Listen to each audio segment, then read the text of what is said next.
Hi, it's Kara from Health, Home, and Happiness, and today we're going to talk about liver, nobody's favorite food. Liver is such a powerhouse of nutrition that I would really like to encourage you to get it into your diet and into your family's diet once a week. And the best way that I have found is to cook up a bunch of it, crumble it, and then you don't need a ton because it is such a nutrient-dense food. I'll just put a tablespoon or so in, we do Taco Tuesday, which it's not always tacos. A lot of times it's any kind of Mexican food. So I'll just put the liver in with the ground beef that I'm using or whatever else I'm using, and the strong flavors of the chili powder, the garlic, that kind of thing, it covers it up so well. So that's how we use liver once a week, is I incorporate it into Taco Tuesday. And so that just kind of, it reminds us that we need to be eating that. You can hide liver in meatloaf. I feel like it really needs a lot of garlic to cover it. And so some people will say, yeah, add a tablespoon of liver to whatever ground beef you're using, like meatloaf, or what else do you use ground beef for? Casseroles, that kind of thing. And my kids can usually, did you put liver in this? Yeah, I did. And they'll eat it, but they're not super thrilled about it. But I can hide it in Taco Tuesday and nobody asks.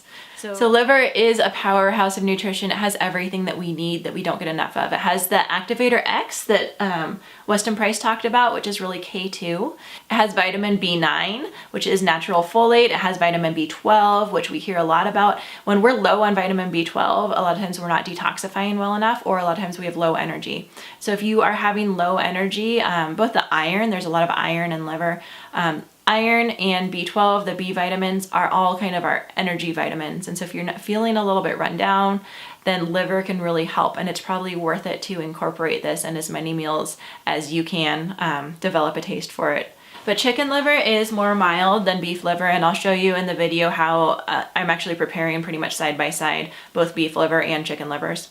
And so chicken liver, after the soaking step, like we soak it in lemon water. So after the soaking step, it is pretty mild. So here we go into my kitchen, and I will show you how to make chicken liver, and we're doing chicken liver and beef liver today. So the first thing that we do is we thaw our liver. A lot of times it comes frozen because it's not something that a lot of people want from the stores. And so these are both organic. You want to get organic, free range, as much as possible. For us, it's easier to find beef in organic grass-fed. I can find pastured chicken liver occasionally, and so when I do, I tend to buy a lot because it's just not as common. Chicken livers obviously are smaller. And so this is chicken liver, are the smaller ones. Beef liver, this is just a slice of beef, which is beef liver, which the beef liver is pretty big. If you want a whole one, like even a lamb liver is really big. So the juice of 1 lemon or half a lemon, and then cover with filtered water. And then we're gonna cover that. So I cover it and then chill it in the fridge in the bowl. So it's soaking in that lemon water, and that's gonna pull out some of the bitterness. It's gonna pull out the rest of the blood. And so this does help it taste a lot better than maybe you've had in the past. And then the next day, after it's soaked overnight, or I wouldn't probably soak it for more than 24 hours, just I'm not sure it's gonna be good. It's probably gonna start to smell funky after that. So we're going to just drain it, we're gonna just drain it. So what I do is I just put a colander in the bottom of the sink, and then I pour the whole thing through the colander, give it a little shake, and then put it back in the bowl while I'm waiting for the pan to heat up to fry it. So then to cook it, really any skillet is fine. Put a little fat in the bottom. I like butter. If you can tolerate butter, that's great. Ghee is probably even better because it doesn't have those milk proteins that sometimes burn. A little bit of tallow or even coconut oil is fine. And so heat that over medium-high heat, and you're cooking it almost like a steak. And so once the pan is hot, that oil is hot, just go ahead and put your liver in. For the chicken livers, you want them to be in a single layer. So you might have to do 2 batches depending on how many you had. And then cook that for a few minutes on each side. You can and then once you flip it the first time, I like to just add a little bit of salt to it. I tend to just salt everything, and I feel like that kind of gets in through the meat since you're salting it as it cooks. Really optional, so just sprinkle a little sea salt on if you want, probably about half a teaspoon for this whole pan full of liver. And then you know it's done. You can cut into it a little bit, especially since we're not serving it whole. We're going to be chopping it up anyway. So you can cut into it, and I like the inside to be a little bit pink. If you cook it until the whole thing is brown, it does get a little bit more tough, especially if you're gonna make a pate out of it and you want that flavor. Just the inside can be a little bit pink on both the chicken and the beef liver. And you can kind of feel it, especially the beef liver, and it'll feel firm instead of squishy. Like it's squishy when you're putting it in the pan, and then it's firm when it's done. And so you can just check, remove it from heat, allow it to cool. And then I personally chop it up into little tiny pieces about the size of what ground beef would be. And then I flash freeze it, which means I freeze it in a single layer overnight. And then once it's been frozen in that single layer, it's easy to just pick up the parchment paper, or if you didn't use parchment paper, just kind of scrape it off whatever you froze it onto, and then you can pull out as much as you need. So if I'm giving it to a baby, I just pull out about a tablespoon at a time and allow that to thaw. If I'm just gonna throw it in some tacos, I'll pull out like a couple tablespoons and throw it into my taco meat. You just kind of can pull out you can super easily pull out as much as you need without it freezing into one big block. And then you can freeze it in whatever container you want. Again, I do use plastic, so I tend to just put it in a freezer bag, Pyrex with a lid, or you can even put it in a mason jar with a lid if you prefer to use glass. And then I think it lasts in the freezer without tasting freezer burnt about 6 months. And so I try to use it within 6 months, or cook up as much as I'm going to use in 6 months.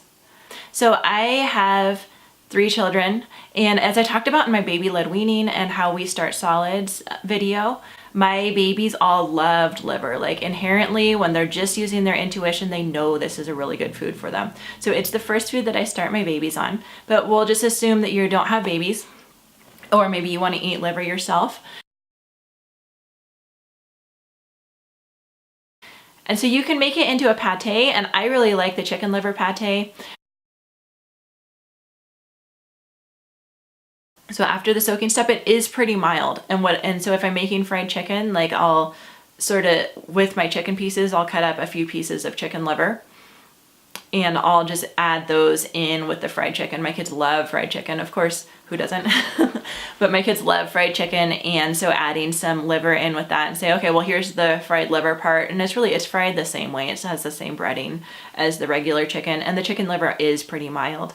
So they will eat the chicken livers, and then they get the chicken muscle meat after that's been fried. And frying is, for me, I don't mind my children eating fried chicken at all. I fry it in healthy coconut oil, and I usually do either a gluten-free breading, or you can use tapioca flour. That works really well. Or if you're on the GAPS diet, an almond flour or a coconut flour, kind of a mixture of both. It works okay. It will get into your frying oil a little bit more.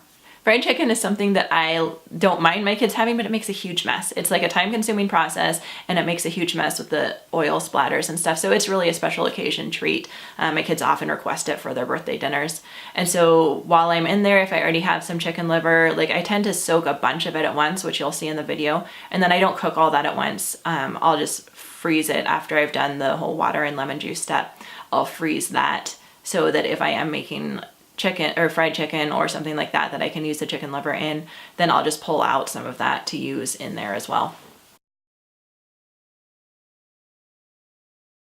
And then the last thing that liver is great for is it's super economical. So this beef liver costs, like you can see how big this is, and it costs probably $5 at the most, but it just has like tons and tons of those nutrients in it. Chicken liver is about the same way. So if you feel like, ooh, I can't really afford to have tons of meat, tons of protein for my family, liver is a great way to get the extra nutrition at a super low cost. And then lastly, I want to talk about toxins in liver. So it's kind of a common misconception that the liver stores toxins. The liver doesn't store toxins, it neutralizes toxins. So no, you're not ingesting all of the toxins that cow took in. It doesn't store toxins in the liver. It neutralizes toxins, like the liver secretes stuff, enzymes and whatnot, that neutralizes those toxins, and then it is processed out of the cow. So yes, you do want to choose liver from a healthy animal, but you want to choose really any meat from a healthy animal. But no, you're not going to get a big dose of toxins from eating liver. A couple more things. So kosher, we used to keep kosher, we don't anymore, but kosher, and for some reason, I occasionally get comments that, is liver kosher? Yes. If you eat beef liver and chicken liver, those are both kosher. And no, it's not blood. It's not a sack full of blood. So the stuff that you see, the red stuff coming out of the liver as we cook it, we've already soaked out all the blood. We removed all the blood before we cook it. And the red stuff that you see coming out is the same as what's in steaks. And I can't remember what it's called. I think it's albumin. But no, it's not blood. It is red, yes, but it's not blood that you're seeing come out of the liver as we cook it. I hope you found that helpful. I love sharing tips with you, so if you could comment below if you have any questions. I try to reply to all of my comments. And if you could subscribe by clicking over there, I always love to bring you new content. So thanks, and bye for now.